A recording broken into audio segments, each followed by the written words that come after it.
ओम शांति। दीदी मनमोहिनी जी द्वारा प्राप्त मधुर शिक्षा।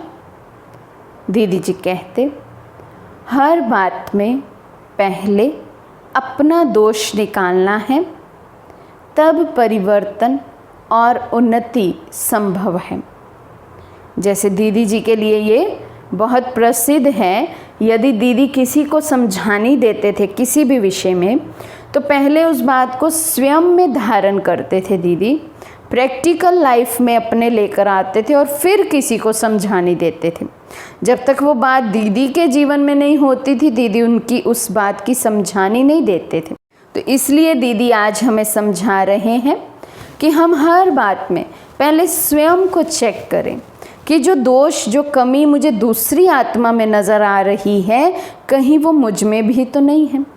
यदि है तो हम पहले अपने को बदलें, अपना परिवर्तन करें, अपनी उन्नति करें। हमारे पुरुषार्थ की पहली सीढ़ी है देह सहित देह के सभी संबंधों से उपराम।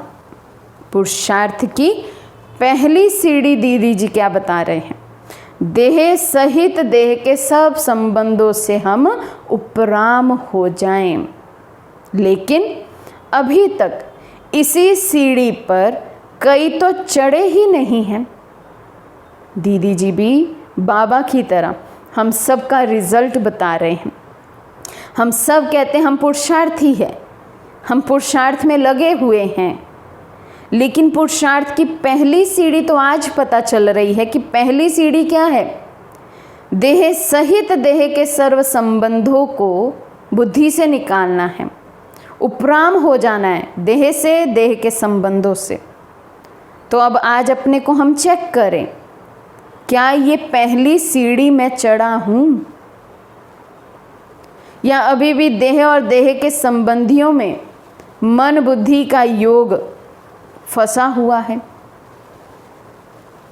दीदी कह रहे हैं कि कोई कोई तो अभी तक इस सीढ़ी पर ही नहीं चढ़े हैं।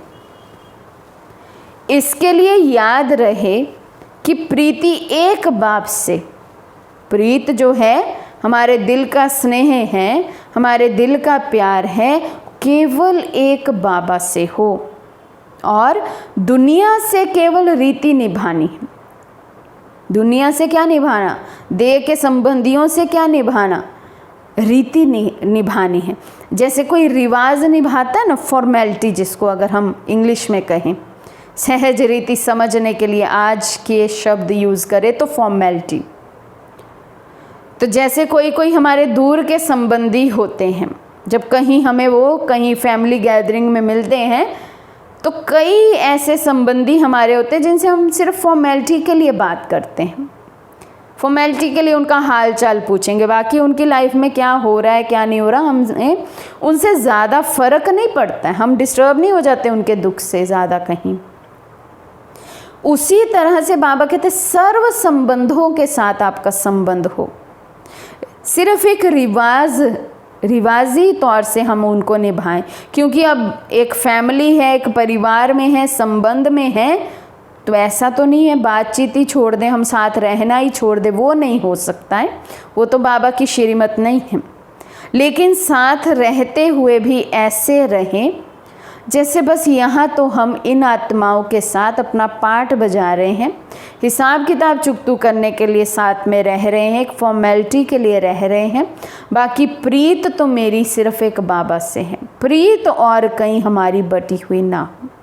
और दीदी जी के लिए ये तो फेमस है पूरे यज्ञ में, दीदी जी सदा ही पहले ही दिन से लवलीन अवस्था में ही पाई गई है, सदा ही।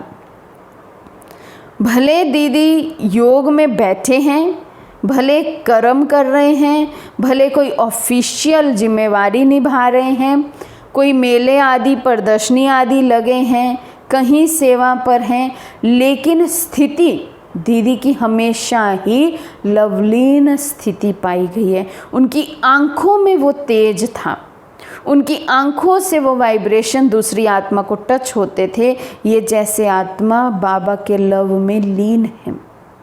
तो दीदी बहुत विशेष अटेंशन योग पर रखते थे, स्वयं भी औरों को भी दिलाते थे। इसलिए दीदी आज हमें ये शिक्षा दे रहे हैं, चेक करने के लिए कह रहे हैं, क्या हमने पहली सीढ़ी पुरुषार्थ की चढ़ी है, या ऐसे ही अपने आप में हम खुश हैं कि हम तो पुरुषार्थी हैं, हम पुरुषार्थ कर रहे हैं।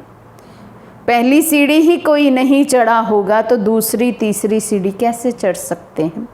फिर वो आत्मा अपने आप को पुरुषार्थी कह नहीं सकती, अभी तो पहली सीढ़ी ही नहीं चढ़े, फिर तो मंजिल बहुत दूर है। तो इस रीति अपने को चेक भी करें और ये भी अपने आप से पक्का करें कि प्रीति एक बाप से, बाकी देह और देह के संबंधियों से केवल रीति निभानी है। अच्छा, ओम शांति।